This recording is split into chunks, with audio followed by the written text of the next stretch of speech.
Not a lot of what I would call finessey corners in Austria, but a circuit designed for close racing if ever there was one. Not only close racing with its 3 DRS zones and short lap, but also because of the variables, because of the potential for, well, for the safety car to come out, to put it bluntly. Perhaps not quite as great as it was in previous years. The curbs this year, quite benign. I think they found quite a good balance between confining the drivers to the track and penalising them if they go over. There's quite a lot of dust and rubble that can be sprayed up if you do exceed the curbs, but the curbs themselves not too punishing. So as I say, it's about the right balance. Practice today, Friday, very much focused, I guess, on grid. I say I guess because, of course, if you are an Oscar Piastri or a Lando Norris, you're going to want to be quicker than your teammate. You're going to want to be on the pole if potentially possible. Equally, this race is very much about Sunday as well. And as I say, the variables that can come into play. So although the grid is important, you can pass here. There's quite a lot of nerfing, quite a lot of T-boning as well, but it is going to be the variables on Sunday that ultimately will define this Austrian Grand Prix, I think. So let's have a look at what happened today in terms of trends. Not a good morning for Ferrari. They had Dino Beganovic in Charles Leclerc's car. Nothing wrong with that. Dino, very talented driver, but couldn't do much in the car. I think that's bit of an indication that this Ferrari is a very difficult car to drive. That was a pretty good litmus test where we are in terms of the performance of that car, because simultaneously Alexander Dunne was in Lando Norris's McLaren-Mercedes and adapted beautifully out early on, doing some nice straight testing for the car, aero testing. And then when they put soft tyres on, not far away from Oscar Piastri. Sensational performance from Alexander Dunne, really good, changed his life overnight, I would suspect, in doing this. And the first time we've really seen in this modern era when these young test drivers, these young talents of the future, we used to get a lot of testing and we used to be able to identify them in the testing they did. Without that, it's always been confined to race weekends and typically not too much opportunity is ever given to them. But McLaren here, giving him a new set of tyres, new set of soft tyres, sending him out, and Alexander responding beautifully to that. And I think you could say, well, if you're going to do that, do it on a circuit like Austria, not a lot of corners, pretty short lap. But at the same time, look where Dino was with Ferrari. So obviously Alexander did do an extremely good job in the McLaren. But I think this also shows to the world how good the McLaren MCL 39 actually is, that a rookie can jump into the car and feel immediately at home. Of course, he's done a lot of sim work, but driving on the track, completely different thing. And he felt at home. The car is forgiving, it's drivable, it's chuckable. And Lando Norris in the garage for FP1 with the headset on, listening to what was going on, no doubt thinking, I need to get out there and have a go myself. And of course, he did that beautifully, found his sweet spot straight away. And he has a very large sweet spot in Austria. He's always been good in Austria. Started on medium tyres in FP2, quickly went to the softs and quickly rose to the top. Let's have a look before we go too much further then at the times as they finished on soft tyres in FP2. Lando Norris, look at that, 4.5, Oscar Piastri 4.7. Bearing in mind, Lando didn't run, as I say, in FP1. That's a really good performance from Lando Norris in terms of getting his confidence back after some difficult races, you've got to say that. Max Verstappen, pretty good in P3. Obviously, that's quite a big gap to Lando Norris. Red Bull, like McLaren, running some upgrades here. Let's just go through those. Red Bull vents ahead of the rear wheels and floor edge. So working on the aero there, just trying to get a little bit more efficient downforce if they can.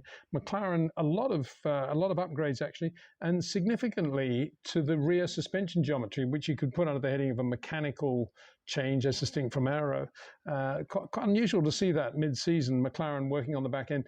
Their traction, got to say, has been pretty good. So I guess it's not for that. Must be something to do with the feel of the car on medium high-speed corners, I would imagine, and the amount of downforce they're generating.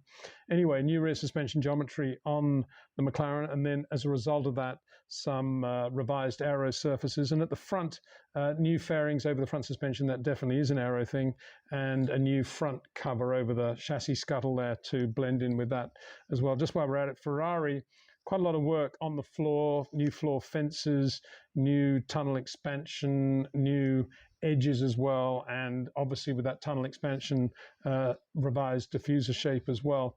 We'll get on to Ferrari in a minute because they didn't have a very good FP1. Mercedes definitely opening the car up because of potential overheating, so looking to get a bit more cooling into the car, larger engine cover top outlet there, and also front brake ducts larger as well. Visa Cash App, front flaps and rear wing profiles. And finally, Sauber have done quite a lot of work too on the floor body, the mid-floor outboard edge and diffuser, and also on the rear wing. So quite a lot of changes, not to all the cars, but getting back to Ferrari now, not a good morning for them. They had, as I say, Dino Beganovic in Charles Leclerc's car, and he didn't really seem to get a run, didn't really seem to do a time, by contrast to Alexander Dunne. So, of course, the responsibility of getting tyre mileage and feel for the new upgrades on the Ferrari fell on Lewis Hamilton's shoulders, and he very quickly ran into a gearbox problem. So not a great morning for Ferrari. In the afternoon, Charles out in that car, obviously, had a few moments, as he tends to do fairly regularly these days. One of them quite far out into the boonies as well, got it back onto the tarmac. So he did a 5-1, which was, yeah, okay, quicker than Lewis, but slower than Lance Stroll in the Aston Martin. I mean, that's the best performance we've seen from Stroll all year, no doubt about that. It's only a Friday, so it doesn't mean that much. But nonetheless, Stroll driving pretty well, very consistent. We'll get onto it in a minute. Very consistent on fuel runs as well. But a good example, I think, of how this circuit can flatter, perhaps, if that's the right word. Not a lot of corners. If you get the car right, you've got a good set of tyres, the balance is right. If you drive neatly and consistently, you are going to get a lap time.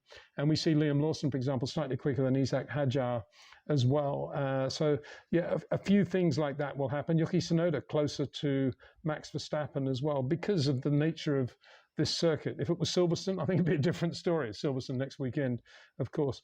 Mercedes had a very, very good morning. We'll just move on to FP1 fuel runs, just to give you an example of what George Russell and Kimi Antonelli were doing and the workload they had in FP1 compared with everybody else and how organized they were, starting on the softs, then finishing their runs on the hard. The only team that did that two compound change run, and they did the same in the afternoon as well. Look at this in FP2, the long runs. Look at George there, started on the medium, went to the soft. So Mercedes have run the full gamut of all the compounds. They've got a lot of information, and from a very, very quick, we can't call him a number two, he's just a wingman to George Russell, isn't he? Kimi Antonelli doing a very good job with feedback there as well, no doubt. But look at George on the long runs this morning, the back end of FP1. He'd been quick on the soft tire, and he's doing 9.7, 9.7, 9.6, 9.6, 9.7. Unbelievable consistency. And I think that, again, is a hallmark of the circuit. Not a lot of corners, so no real surprise there, relatively short lap. But just in awe, really, of all the Grand Prix drivers. Even look at Lance Stroll in FP2. Look at his run in FP2 in terms of consistency. 9.9, 9.8, 9.8, 9.8, 10.0, 10.0, 10.4 as the tyres are going off slightly. So it's very impressive to see these Grand Prix drivers on a circuit like that, doing what they're doing. Very, very good. So George Russell, yeah, impressive on the soft tyre. Max had understeer on the Red Bull. I think the good news is we didn't hear him complaining about the brakes. The brakes are really important around Austria, a lot of high-speed braking. You never hear drivers say, I've just got to thank everybody for the brake pedal. It feels brilliant. I've never had better brakes. They never say that, do they? But the minute it's soft, yeah, oh, where are the brakes? Terrible. Anyway, Max not complaining about the brakes here. So if you're a Max fan, that's probably a good thing. Look, he's on the medium tyre in FP1. Let's look at him compared with Oscar Piastri, who was out there going round and round in the McLaren on the medium tyre as well. So when Max is doing 10.0, Oscar's doing 9.9, 10.0, 10.0. Pretty similar, isn't it? 9.8, 9.6, 10, 9.8, 10.3, 9.9. Yeah, so pretty much on a par with Oscar was doing there, but the gap got a little bit bigger in the afternoon. Gabriel Bortoleto, very good job in that Sauber with those upgrades. Look at that. I put that in because he was quick on the soft tyre and very good on the fuel runs as well, getting under the 10s. Very impressive. Up there with Carlos Sainz in the Williams. Williams looking good here. Isaac Hadjar on the medium tyre, not under 10. But Sauber starting to make some real progress, you've got to say. And Kimi Antonelli sort of echoing George Russell's run and performance as well. Very, very good. Let's look at FP2 now. No, Lando Norris now in the car. Look at Lando, 9.6, 9.4, 9.6, 9.4, 9.5, 9.4, 9.7. Just loving it. Looking completely relaxed, as if these last 4 or 5 races had never happened. And Oscar Piastri will be going back to the hotel tonight thinking, right, need to find a way to beat Lando Norris around Austria. I guess, we're at the point of the year now, and Silverstone is a good circuit also for Lando. It'll be good for Oscar too. But at the point of the year now, on this very small, short lap, where Oscar might be thinking, well, if I'm a tenth or two away on the front row, not so bad, lots of variables to play with on Sunday. But look at that, he's on the hard tyre, so no real comparison. Again, McLaren doing a very good job of getting as much information as possible. Max ran only soft tyres in the afternoon, 10.2, 9.6, 9.9, 9.5. Not quite as consistent as everybody else, but it was a lot of traffic and a lot of sort of the car doesn't feel right. And, oh, yeah, got to understeer. Oh, but then right at the end, look at that, 9.2. Does a very, very slow lap, 29.7. And then a 9.2, 9.3. But everybody's quick right at the end. Piastri does a 9.2 at the end, and so does George Russell, again, running the two compounds, goes back to the soft, 9.1, 9.2 right at the end. They all got fuel in the car. George obviously started with more fuel as well on the medium, so if you look at his comparison with Lando, bearing in mind he's got more fuel in the car, you have to assume 9.9, 9.6, 9.6. Yeah, a little bit away, but not a lot. Mercedes looking good.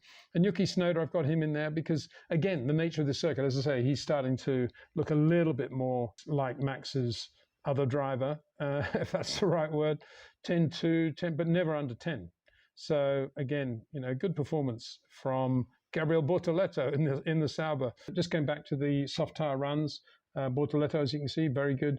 Fernando Alonso, 5.4. Had an interesting spin in FP1, coming out of the last corner on his outlap on new softs and didn't hit anything. It's unusual, very unusual to see somebody lose it coming out of the last corner and just sort of keep it going.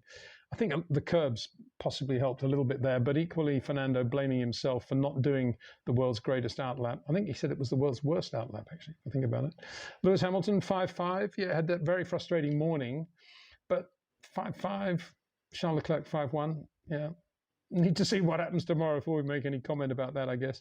Kimi Antonelli, 5.5, but very good on the fuel runs, as we say. Liam Lawson, a little bit quicker than Isaac Hadjar, so that's going to be good for his ego, if nothing else, I would have thought. And Pierre Gasly not liking the Alpine at all, particularly through turn 6, where he said it felt as if something was broken on the car. And then as for the rest of them, not great afternoon for Williams, but they look pretty good in FP1, so we'll see where they're going with that. And as for Colapinto, yeah, didn't really seem if he was there at all, to be honest. Let's hope it improves from his point of view over the weekend, but got to say, I'd love to see Jack Doohan back in that car as well. Before we go, I've just noticed going onto the REC Watchers website, there are only 3 pre-orders of the Ayrton Senna 98T Chassis 04 DNA watch left now. So have another look at that on the site, and don't forget you get your 10% discount if you mention the word Peter. And just to get you back in the mood of that car in 1986, here's Chris Dinage, who was #1 mechanic on Ayrton's car that year in '86, talking about the car, and a little bit of Clive Chapman as well. One of the biggest problems with the flat bottom era cars is that they were very, very pitch sensitive. So they have a degree of rake in the car. When you brake, the front goes down. When you accelerate, the front comes up. With a 98, we put a hydraulic cylinder on top of the road spring, and part way through the race, we put a board out for it and to flick the switch, and it would lower the car. It would let the fluid out of these reservoirs, and it would lower the car back down to where the ultimate performance was. What Classic Team Lotus is all about is originality, is preserving and presenting the cars as they were in their genuine condition. For the 98 T4 chassis to have a tribute which actually includes original materials from the car that Ayrton took around the track at breakneck speed, to have that in a really excellent quality, excellent design watch is so in keeping with Team Lotus, the JPS black and gold image which was so strong. It's just one of those projects where you go, yeah, that makes sense, and it's been done to such a high standard. And I suppose they're a little bit like Classic Team Lotus, in as much as they've got a passion for watches, we've got a passion for cars, and the two things have come together and created something really special. Interesting that info on the hydraulic damper they had on the car from Chris. I'm not sure at Williams we knew about that. I think I must ask Patrick Head if he knew what was going on. Of course, the following year was when, with Peter Wright's design, of course, they went right back to active ride, full active ride, having tried it in '83. They went back to it with Ayrton in '87, and he won Monaco and Detroit. It wasn't Ayrton's happiest year. I think he felt that they well underachieved given the Honda engines and everything else, but they went to, and of course he then went to McLaren for 88, but they did go to active ride in 87. So the last black and gold car, 86, and you can order one of those watches now. Okay, big thanks, of course, to RAC Watches, but also to Jetcraft, to Track Ninja, and to OEM Exclusive, without whose support this show wouldn't be possible. We'll see what happens as the weekend begins to gather strength now in the valley around Zeltweg, where they first held the Grand Prix in 1964, a race won by Lorenzo Bandini for Ferrari. And this is a view of the track from the Zeltweg airfield perspective, the other way around to the one you normally see, because the airfield is a military airfield, so it's difficult to get any closer than that. Anyway, there we are. Austrian Grand Prix over the weekend. See you tomorrow.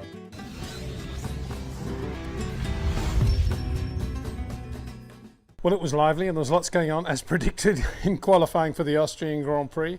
Lando Norris, though, on a superb pole position, one of the best of his career, you've got to say. Just unbelievable. Every time he got in the car, he was just dominant today. FP3, all sessions of qualifying, looked superb in the car. And I've been trying to think about why he's looking so good in Austria and why this circuit suits him so well. We'll get onto that in a minute. We'll just go through the list. Oscar Piastri qualified only third. He is on the clean side of the grid, behind his teammate, of course, but P2 taken by Charles Leclerc after that very dodgy Friday for Ferrari, and Charles not even running an FP1, as we said yesterday, but doing a very, very good job in qualifying. It was a slightly untidy end to qualifying for two reasons. One, that the heat built up. The track wasn't progressing as much as some teams and drivers thought it would, which puts Lando Norris's pole into an even greater perspective, I think. And on top of that, Pierre Gasly had done an unbelievable job in Q2 in the Alpine to put in a lap time that would have turned out about fourth or fifth on the grid. Had a massive lose coming out of the last corner. We've seen a few of those today. In Pierre's case, it was a double 360, and he kept the car pointed straight in the end. It was a bit sort of shaken, I think.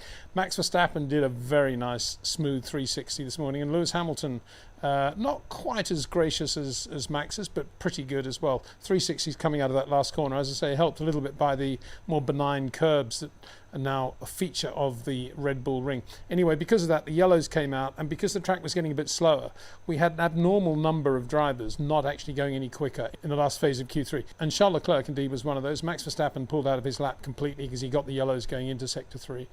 And Kimi Antonelli didn't go any quicker either. Anyway, getting back to it, Charles Leclerc really good in the first run in Q3, enough to put him on the front row of the grid for Ferrari. And Lewis Hamilton not too far behind him. As we said yesterday, short lap, not that many corners. It's bunching the drivers together, and in some cases producing some very unusual results. Again, we'll get onto those in a second. So Oscar Piastri P3, Lewis Hamilton fourth, so Ferrari on the first and second rows of the grid.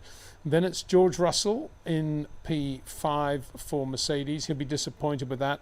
The speed was there yesterday, but caught out by the heat, caught out by all the changing variables of qualifying. George only qualifying fifth, and Kimi Antonelli way down in ninth place in the other Mercedes. One of the big surprises of qualifying, though, Liam Lawson in the Racing Bulls, really good to get through into Q3, and he actually out-qualified Max Verstappen, and he was following him on the road as well, so he would really have enjoyed that. And Max, as I say, just behind him. And then another very good rookie, Gabriel Bortoleto, doing a great job for Sauber, getting into Q3, as he said yesterday, looking very, very strong. So let's consider now why Lando is looking so good around Austria, and may continue in other places, and he'll be very good at Silverstone for sure, but I don't think he'll have the same margin, session on session, lap on lap, that he has over Oscar here.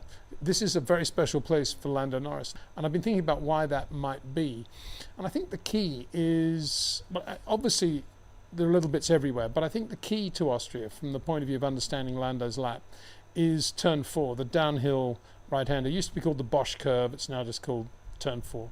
And of course it was a great corner in the days when it didn't matter if you were sideways because the tyres could take it, and that was the quickest way to drive. And many of us have memories of Emerson Fittipaldi, Ronnie Peterson, Jody Scheckter, Carlos Reutemann, and how good they were through that corner. Turn 4 today, Bosch corner. It's still basically the same corner, basically the same radius. Of course, the surface have changed, the runoff has changed completely as well, so you can't really compare them.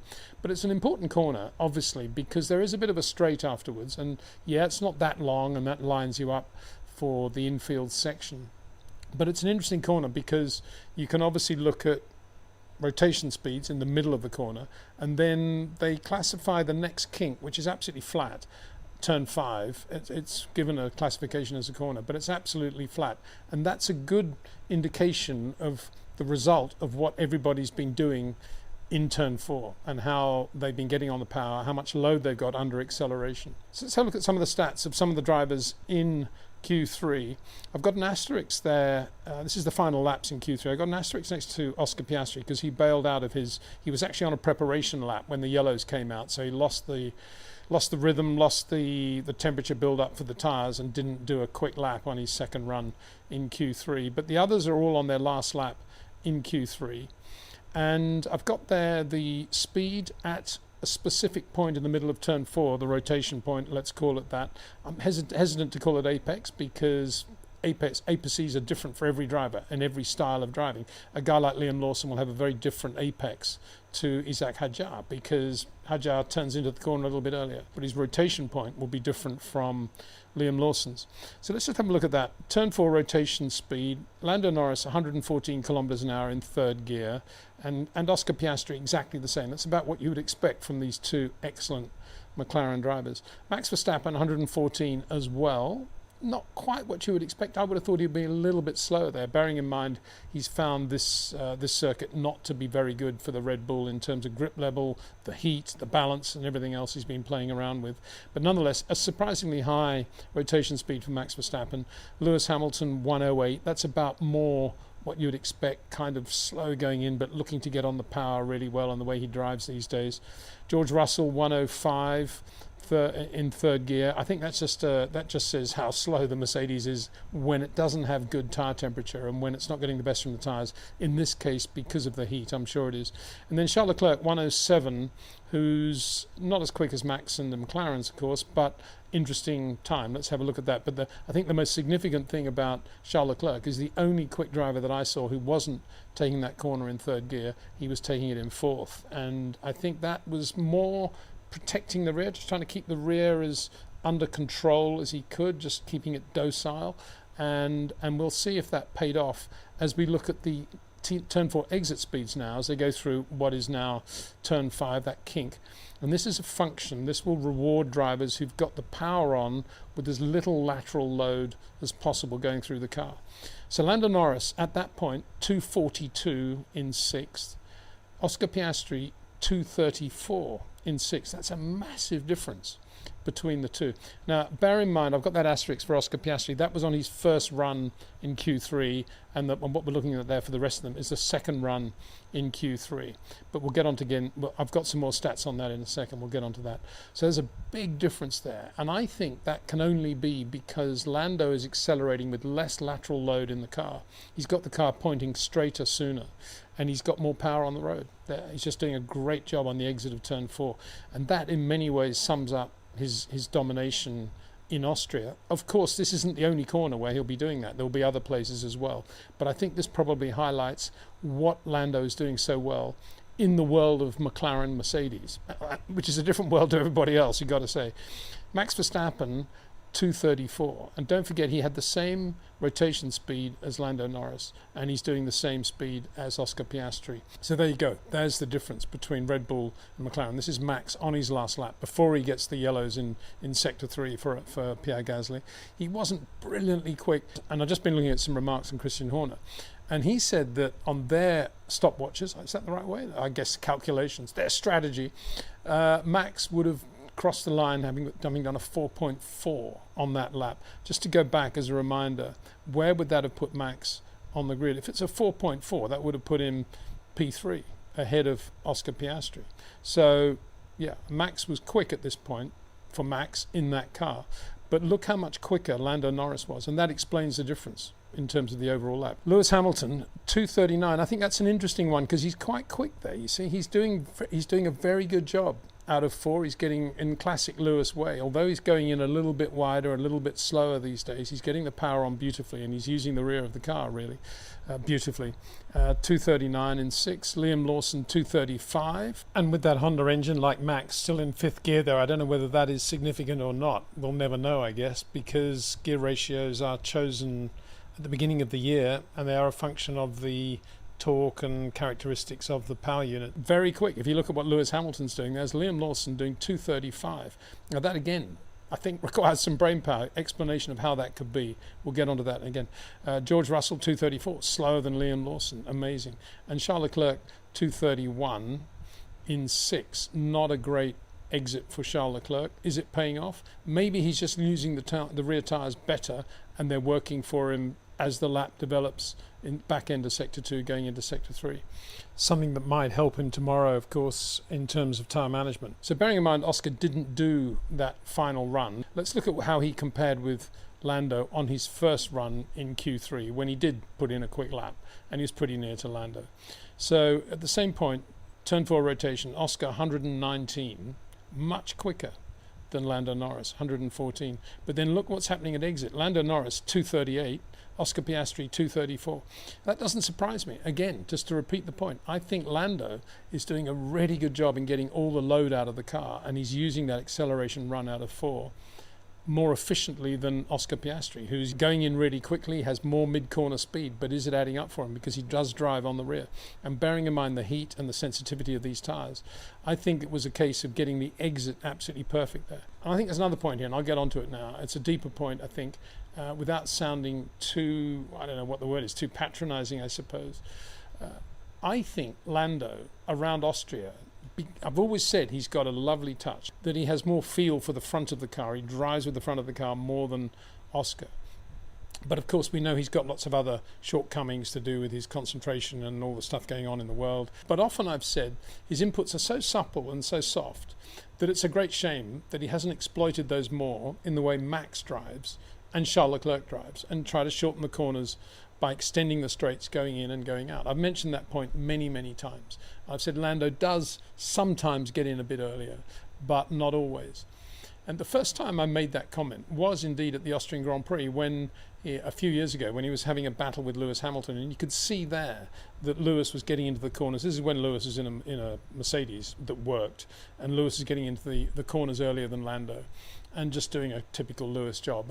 And Lando was just slightly wider on everything. And I remember saying then, it's a shame that Lando isn't developing that side of his talent more. What I think actually happens in Austria is that Lando doesn't have to work very hard actually to become quite an efficient short corner driver, because particularly turn 4 lends itself to that technique. It's a downhill, decreasing radius right-hander, and it's almost impossible not to go in shortening the corner and extending the straight as much as possible. It kind of line locks you into doing that. And I think that's why you're seeing Liam Lawson going well too, because he's still driving the way he normally drives on the rear of the car. But on that corner particularly, where he's really quick, that corner particularly, it's kind of forcing him to use the nose of the car, the front of the car. And I think that's what we're seeing. I think we're seeing Lando more of a short corner driver in Austria than probably any other racetrack of the year, and that's why he's so good around Austria. And turn 4 isn't the only place. I think that probably applies to the last 2 corners as well. I think anything downhill invites you to go into a corner a little bit earlier, providing the camber's there. And certainly the last corner. I'm not sure about the second last corner. The first corner uphill, no, I think that's fairly straightforward. The second corner, turn 2, the hairpin, it's just about the same for everybody, isn't it? It's just a matter of keeping it clean, having a really good exit there, and very good feel, obviously, for the throttle as you're putting on the power. And then we get to turn 4, and turn 4 does add up to a lot of time around Austria.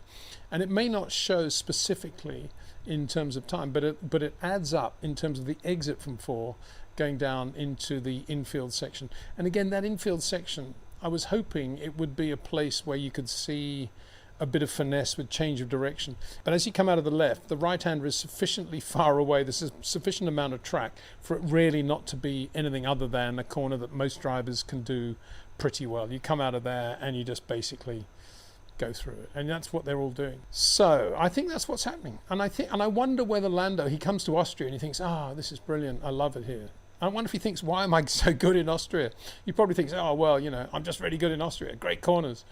But I think that is what's happening. I think he's actually becoming a short corner driver in the sort of realm of Max and Leclerc, just for a weekend. And he kind of takes it over to Silverstone. But, around Silverstone, I can't imagine he's going to have the same advantage over Oscar Piastri. Corner to corner, lap for lap, session for session. I just can't imagine it's going to be like that. Piastri's going to be really quick around Silverstone, particularly through Beckett's. But in Austria, it's a very finicky circuit, because if you have got too much load in the car, it'll really penalise you. And I think that's what we're seeing. I mean, when everybody else was going slower, there he was doing a 3.9, getting under the 1 minute 4 second barrier. Just incredible. Blew everybody away. I mean, that is a huge margin. As I say, it was an untidy end, because you can see in brackets there the drivers that actually went quicker in the previous session and didn't go quicker in the final run in Q3, in the case of, say, Charles Leclerc and Max Verstappen, to name but two, Kimi Antonelli another. But look at this, Pierre Gasly, 4.8. He did that in Q2. Imagine if he'd repeated that even. I mean, he'd be up there between George Russell and Liam Lawson, wouldn't he? Incredible. And Kimi Antonelli, 5.0 in Q2. Gabriel Bortoleto, under 1.5 in Q2. The track changed, it got hotter, and there we go. And Max, as I say, didn't finish his lap, but it wasn't I mean, I'm surprised Christian Horner says a 4.4. It didn't look like a 4.4 to me. He was quicker through Sector 2 on that lap, but not, interestingly, in Sector 1. So, anyway, if he says a 4.4, they probably have a lot more access to data than we have. That would have put in P3, as we say. Let's look at some of the other times. Fernando Alonso, very good job. I said yesterday that Lance Stroll had his best day in Formula 1 in 2025. About the last thing he said going out in Q1 was, "I'll let the track come to me." Well, that was fatal last words, because the track didn't come to anybody. It actually got slower as the session progressed, and he never got out of Q1. As a result, Fernando just picked up the Aston Martin by the scruff of the neck and got into Q2, almost got into Q3. It was incredibly close, of course. Alex Albon, very good job to do a 5.1. In Q1, that put him somewhere in the top 6, but in doing so he damaged the floor, and that's why he ended at a 5.2 and didn't get into Q3. I had no chance of getting into Q3. Isaac Hadjar is the biggest question mark there, given how quick he's been recently relative to Liam Lawson. As I say, I think he was a bit stunned after qualifying as well, because he said that the time I did in Q1, and you can see it there, the 1:05.063, would have put him through into Q3, but it wouldn't. It would have made him P11 in Q2, so not quite sure what he's on about there, but he did get a lot of understeer, and I think that is a function of probably starting to push too hard on corners like turn 4, and I think that is a reaction to the sort of times that Liam Lawson was doing. Franco Colapinto actually got into Q2.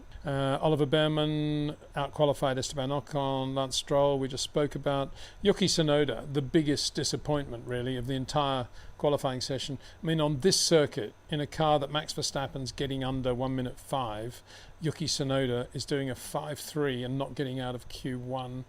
Absolutely terrible. And reading his remarks before the race, and I know some of these are written by PR people and probably they don't even talk to the drivers, but it was along the lines of, we're getting better now, I've got lots of feel for the car, I'm looking forward to coming to a real race circuit as distinct from some of the old school tracks we've been at, and I've been preparing well for this and looking good.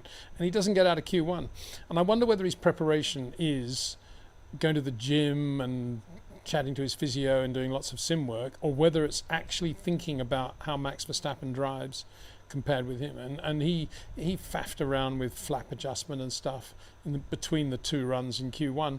But that's all a function of loading up the rear too much, and 1 minute he's got the car oversteering and it's understeering because of the heat build-up, because of the way he drives. He's not using the front of the car anything like as well as Max Verstappen does. And I find it astonishing that he doesn't realise that, quite obviously. And his engineers, obviously, I don't know, either they've tried telling him and he doesn't believe it, or nobody understands it anyway. I don't know. Carlos Sainz, another dismal qualifying session. On this occasion, had a major brake issue. I think the car was pulling left and right. But then again, we used to say in the old days, Lotus can only run one car. You never want to be the number 2 Lotus driver. I mean, my gut feeling on this whole business of Carlos Sainz deciding which team he was going to go to this year, and I was thinking he should go to Sauber because of Jonathan Wheatley and some other good people there, and it's a good long-term brand to be with. He went to Williams, and of course one of the downsides was going to be having to race against Alex Albon, who's not slow at all, and the other was going to be, can Williams actually provide 2 very equal cars in terms of reliability and preparation? The way the team is, I'm not in any way decrying the mechanics, but it's just the team doesn't have the same building blocks as Ferrari or Mercedes or even Sauber, I've got to say. A quick reminder to have a look at the details below this video in the description about how you can order an REC watch. There are many different categories of REC DNA watches, and one of them I really love is the tribute to the 1964 and 1972 muscle cars. And I got to say, under the heading of yesterday, pointing out only 3 pre-orders of the Ayrton Senna John Player Team Lotus 98T now available. In the same way, in these muscle car range of watches, the blue is already sold out, as is the burgundy, leaving the Highland green, which I think is kind of going to capture the Steve McQueen Mustang Bullet, isn't it? That's where it's going there. And you can find out more details, as I say, by going to the description below this video. Thanks to Jetcraft, to Track Ninja, to OEM Exclusive, and to REC Watches. And to you, the viewer, for watching. See you tomorrow.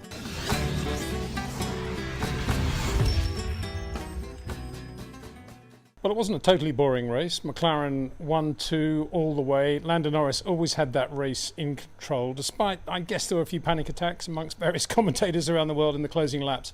But to my eye, Lando always had that race sewn up. He was driving at the slowest possible speed, saving the car, looking after it. He had a slight damage on the front wing, which was upsetting the balance a little bit. Traffic and everything is a big deal around Austria because the lap is so short, but you do have the benefit of very good blues and GPS these days, so none of that was really an issue.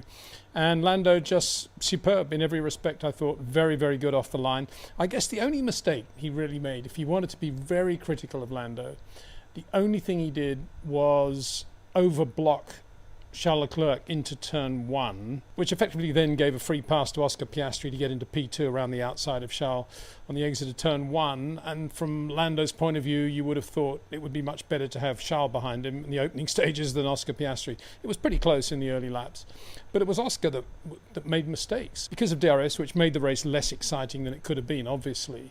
But because of DRS, Oscar found himself all over Lando on various situations. Once on lap 11, Oscar was so close that he got inside him going into turn 2, but Lando, very, very cool, just moved back to the inside and repassed him on DRS into 4. And then a few laps later, Oscar made a big mistake trying to get in. I don't know what he was doing. I'm sure he wasn't actually trying to pass Lando going into 4, but having locked up the brakes slightly on lap 11 when he was giving the position back to Lando, he then massively locked up going into the corner I was talking about yesterday. It used to be the Bosch of turn 4. And wow, that flat spotted the tyres and kind of threw him out a little bit, I think, in terms of potentially going to win the race. Then McLaren faffed around a little bit in terms of how long they would keep Oscar out once Lando had made his pit stop. And that didn't earn him any time either. In fact, he lost time doing that. So the second time around, it was a 2-stop race. Second time around, they brought him in just after Lando. And of course, with traffic and with Lando taking it easy towards the end, it was no surprise at all to see Oscar drawing closer. But he was never in DRS range. I guess that was the significant thing. And beyond that, there was always traffic there that Lando could use as a bit of a cushion, particularly when the likes of Franco Colapinto in the Alpine just drove Piastri off the straight coming out of turn 2. Piastri all 4 wheels on the grass. Interesting, this is the first lap after his pit stop, and interestingly, he was only 0.2 slower than Lando on that lap when Lando was fully up to speed. Just shows Oscar stayed absolutely flat on the throttle when he was on the grass. Impressive. I suppose the other thing you could say about Lando, not a great look when you get on the radio to say, where's Oscar quicker? I seem to be slower everywhere. Help me, or something like that. It sounded a little bit, I can't imagine Jackie Stewart or Jochen Rindt or Niki Lauda saying something like that. Anyway, he did. But the answer was, and it was the correct answer, he's going quicker on high-speed corners because that's what he does in that situation. He had everything to gain, not much to lose, and he was going to push it as hard as he could on fast corners. And Oscar's very, very good. Well, I say he's very good. He's very good on fast corners, obviously. Very confident driving on the rear. Great racing car. Why wouldn't he be? But that was it, and there's no way he was ever going to get within DRS range of Lando in the closing laps, and so it proved, and Lando finally won another Grand Prix. Good on him. He deserved that win, and it will do something for his confidence, I think, going into Silverstone. A circuit I said yesterday he'll be very quick on, but I think his margin will be smaller over Oscar Piastri there. Indeed, I think they'll be very, very even around Silverstone. Piastri will be very quick there, for sure. So that was it. It was a bit of a McLaren infight, clearly trying to point out to the public at large, yes, we're allowing our two guys to race. And I suppose there were a few clammy palm moments on the pit wall when they were running relatively closely. But I don't believe the pulse rate of either driver was up particularly high. And I don't think there was any doubt that Lando was going to win this one. He was always in command. Very, very good win for Lando Norris, born of his amazing pace in qualifying yesterday. Oscar didn't get to see how quickly he could have gone on that last lap had he done so, as I said yesterday. But I don't believe he would have got the pole from Lando. I think that was an exceptional lap from Lando Norris yesterday, and he deserved the win as a result. After that, there was nobody to fight or to race them at all, because Max Verstappen, who might not have beaten the Ferraris, that's for sure, but when Max is out of the race, and it doesn't happen very often, when Max is out of the race, it just feels like the whole balloon is deflated, because not necessarily if you're a Max fan or anything like that, I'm just talking about with Max Verstappen, something is always going to happen. We come across these athletes at various times in various sports in various eras, and Max is one of those guys. So long as he's in the race, something is bound to be going on around him. Anyway, he wasn't there because on the first lap, he made a good start from the clean side of the grid, got past Liam Lawson into turn one, and he was minding his own business with nobody around him going into two on the outside. When steaming down the inside with his brakes locked up, he said it was rear brakes, but by this stage the fronts were locked as well, came the great Kimi Antonelli straight into Max and taking them both out of the race. Now I wonder, I've often talked about these walks they do on Thursday, and I wonder whether on this particular Thursday in Austria, whether Kimi's guys were saying to him as they walked up to turn two, now Kimi, you need to go home tonight to the hotel and watch a replay of the restart after the safety car of the race in 2002 when Nick Heidfeld completely overestimated his brakes. They weren't up to temperature. He locked up from way back and nearly killed Taku Sato, just T-boned him out of the race. Massive shunt. Remember, this is a tight corner with high-speed braking, and the tyres and the brakes will not be up to temperature, so take it very, very easy. Have a look at that video just as a reminder. I wonder whether that conversation took place. Of course not, because it was a long time ago. Nobody cares. Yet if we don't learn from mistakes, what do we do? And that's exactly what happened with Kimi Antonelli. Obviously, the brakes, the tyres, whatever, weren't up to temperature. He locked up. Oh, I'm really sorry, they locked up. Straight into Max, took him out of the race. And I thought Max was pretty good when he got out of the car. Just, well, you know, that's it. He probably thought it was going to be a fairly miserable race anyway, so I'm not exactly concerned about having to get back in the plane and fly away. But anyway, Kimi out of the race as well. And a black mark for him, for sure, because that is a misjudgment in terms of brake temperatures, tyre temperatures, and should not have happened at that stage on the opening lap of the race. So it was left then to Ferrari, really, to dispute third place, but there was no racing between Charles Leclerc and Lewis Hamilton. It was always Charles well ahead of Lewis with a margin, Lewis finishing comprehensively behind him. At one point on his second pit stop, complaining that he shouldn't have been brought in. And I think he was probably right, because he wasn't going that quickly and he wasn't using the tyres that much, and I think he probably could have got through to the finish, but Ferrari were just locked into this strategy. It's got to be a two-stopper. And I have to say here, Pirelli predicted before the race that all cars would have to run two stops. Well, guess who didn't run two-stop strategy? Liam Lawson and Fernando Alonso. We'll get onto them in a minute, but they just ran a one-stop strategy, picked up track position, and had great results because of that. So I think Lewis is absolutely right to say he didn't want to come in and he should have stayed out. But why, again, is that conversation taking place in the middle of the race? Why aren't they discussing this before the race? What is it that's going on at Ferrari? That, again, you know, what happens if two-thirds distance, when the second pit stop is looming, what happens if the tyres are feeling okay? I mean, I'm on the hard tyres. Why wouldn't we try to do that to gain track position?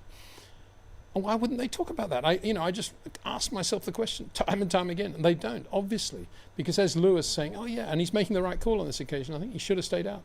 And Ferrari, no, we'll stick to our guns, bring him in. Are they just concerned that putting him on a different strategy might upset Charles Leclerc or something? I mean, I don't know what it is, but there's a lack of communication there still.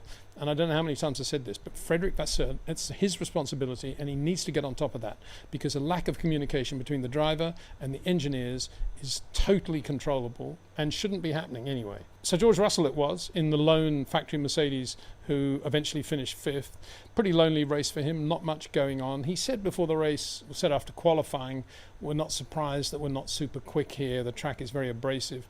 I'm still trying to get my head around that. I don't understand why one racing car compared with another type of racing car within the same regulations would be suited more to less abrasive track conditions. I mean, it just doesn't, I've never seen that. I've seen high-speed corners, low-speed corners, traction, whatever. Abrasion, it's just weird. I guess he's talking about tyre management, tyre wear, and they're not getting the best from the tyres. That's all I can imagine in this Pirelli era. But anyway, they went into the race thinking they might be lucky to race with Ferrari, and they weren't lucky, and they didn't race with Ferrari, and George was a distant fifth. And then in P6 came the driver of the day, in my mind, no doubt about that at all. Liam Lawson in the Racing Bulls had Fernando Alonso in his mirrors for I don't know how many laps. On exactly the same strategy. And I can't think of anybody worse than having Fernando in your mirrors, actually. And he just drove beautifully, no errors whatsoever, completely upstaged Isaac Hadjar on this occasion, and eventually finished sixth ahead of Fernando. Incredible drive by Liam Lawson, and he did so with a one-stop strategy. So the tyres had zero grip and zero feel by the end of the race, but that is exactly the strategy that Lewis Hamilton wanted to be on, and he might have beaten Charles Leclerc as a result. Anyway, to get back to the drive by Liam, just wonderful to watch. He was tidy, he was everything that he hasn't been for the last few races. And if you're looking right now, coming down from 30,000 feet and saying, what do you think about the Red Bull A second driver? And you look at Yuki Tsunoda, who today got the Torpedo Award for hitting both Colapinto and Lance Stroll. And you're looking at Yuki Tsunoda droning around in the race, back of the field, again, presumably with damage on the car by then. And then you look at what Liam Lawson's doing, and you think, oh, put Liam Lawson in the A team. Of course you would say that. And he just drove incredibly well, I thought, and got the most from that car. More, really, over-delivered with that car. Fernando Alonso, tough fighter that he is, could do nothing about Liam Lawson. And yeah, maybe you could say the Racing Bulls was a quicker car than the Aston Martin, but I think in race conditions, when everybody's a little bit slow, there's bits all over the track, things going on, everybody's got damage, the tyres are coming in, going away. You know, those situations are Fernando's forte, but he couldn't pass Liam Lawson. Incredible. Having said that, Fernando did a very good job in the closing laps to hold off a very fast-charging and closing Gabriel Bortoleto, who also drove superbly in the Sauber that Carlos Sainz should be racing this year if he'd been listening to our live streams for over a 3-month period last year, saying, do not go to Williams, go to Sauber, it's your only option, Carlos. But no, he went to Williams because they appeared to have the quicker car at the time. Yeah, well, tell us about that now. And Gabriel driving beautifully in the Jonathan Wheatley run team now. Just wonderful to watch. And backed up by Nico Hülkenberg, who started from the pit lane, would you believe, and finished right behind Gabriel. So what a result for Sauber. Incredible. What a step they've taken since last year. No doubt noticed by Valtteri Bottas, who's standing around as the third driver in Mercedes now. But the reality is, and I've got to say it again, on a day that Williams were absolutely abysmal and Carlos Sainz didn't even get off the dummy grid because his rear brakes were locked or he was jammed in gear or something, and then the brakes caught fire and he delayed the start. The car delayed the start by 15 minutes. And then Alex Albon was out of the race early as well. Williams absolutely catastrophically bad. Carlos Sainz could have been in that Sauber. Anyway, the offer was there for him. Nico Hülkenberg, Carlos Sainz is what the team could have been this year. But not taking it away from Gabriel Bortoleto, he's absolutely taking that drive to its full potential and driving beautifully. He's managed by Fernando Alonso, interestingly. And when they got to Parc Fermé, there was Fernando hugging Gabriel. It was good to see that. Both of them had driven really well today in the Austrian Grand Prix. Very good drives too by Esteban Ocon and Oliver Behrmann in the Haas Ferraris. 1 point for Esteban. He was very competitive, looked good. Both cars were very good. Didn't get a massive amount of TV time, but they certainly did the job today. Very, very impressive performance from Haas Ferrari. Alongside, you got to say, even Red Bull, let alone Williams Mercedes, or the Flavio Briatore run Alpine team. Now going back to Red Bull, Yuki Tsunoda absolutely nowhere, and this is a very good example of when the number one driver, Max Verstappen, is taken out on the first lap.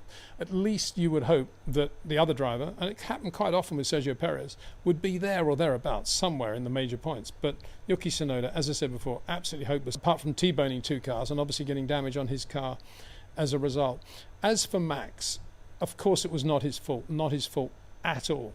But he would know better than anyone that if you qualify 7th in Austria, there's a very, very good chance you're going to be hit by somebody either at turn 1 or turn 2. Probably turn 2 because it's tighter and slower after a big braking area. And that's what happened. That was the penalty for qualifying only 7th. Yes, he had to abort his last lap. No, he wouldn't have been as quick as the McLarens, and he may not have outqualified at least one of the Ferraris. So bad set of circumstances for Max Verstappen, but you can't use the luck word there, because Charles Leclerc was on the front row from the time he did in the first run in Q3, and he was much quicker than Max on that first run. So there's the difference. Nothing to do with luck, to do with the pace of the Red Bull Honda in Austria. So that was the Austrian Grand Prix. Another 1-2 for McLaren-Mercedes. And I suppose more than anything, this race now means that the world champion is going to be one of those two drivers. I think going into Austria, you could still say Max was in sniffing distance, but now he's over 2 wins away, on the assumption that neither McLaren driver scores for 2 races. And Max has got to win two wins in that situation, and then get a few other placings as well, even to be up with them. So yeah, it's looking very much as if it's going to be Oscar Piastri or Lando Norris. And here, you know, Lando's got momentum now. He'll be going to the British Grand Prix, his home race, and he'll be on top of the world in a car that's probably one of the nicest Grand Prix cars ever built to drive by a human being. And he'll be loving life, as will Oscar Piastri, of course. He'll be thinking, yeah, you know, if I'd qualified on the front row, if I'd had a better qualifying, if the flags hadn't come out when they had, I definitely had the pace over Lando today. That'll be the way he's thinking. Not sure he's absolutely right there, but that's what he'll be thinking, and he'll be taking that into Silverstone, of course. We close with a slightly different mood. First of all, I'd just like to remember my friend, the great racing driver Mark Donoghue, who lost his life in the 1975 Austrian Grand Prix. 50 years since then on this circuit. Well, almost on this circuit. He went over the hill after the pits, used to go straight on instead of into the tight right. And going into the very, very quick right-hander, a left front tyre blew, and he went off, hit some scaffolding actually. It wasn't a hard barrier, and one of the scaffolding poles hit him on the helmet. And he got an embolism later on and died in Graz Hospital.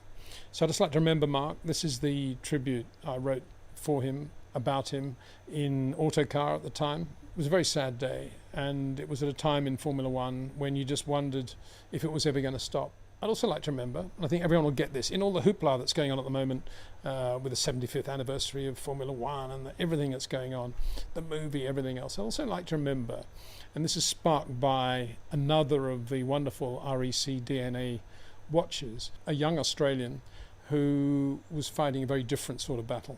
Yes, just a little pocket in time to talk about an unsung hero. We've got so many big stars on the Formula One stage, but there were so many other stars as well. Here's an Aussie, Patterson Hughes, who gave his life at the age of 22 in the Battle of Britain. 17 hits in a Spitfire, chassis number X4009, one of the original Spitfire Mark 1As, very rare. He was the only pilot actually to fly that specific aircraft. It's being restored now in Australia. Here you see the fuselage, but a skin from that aircraft was unusable in the restoration and has been now included as part of the DNA of this latest watch from REC. He died when his parachute failed to open after intercepting a Dornier over London during the Battle of Britain, and he was awarded posthumously the Distinguished Flying Cross, the DFC.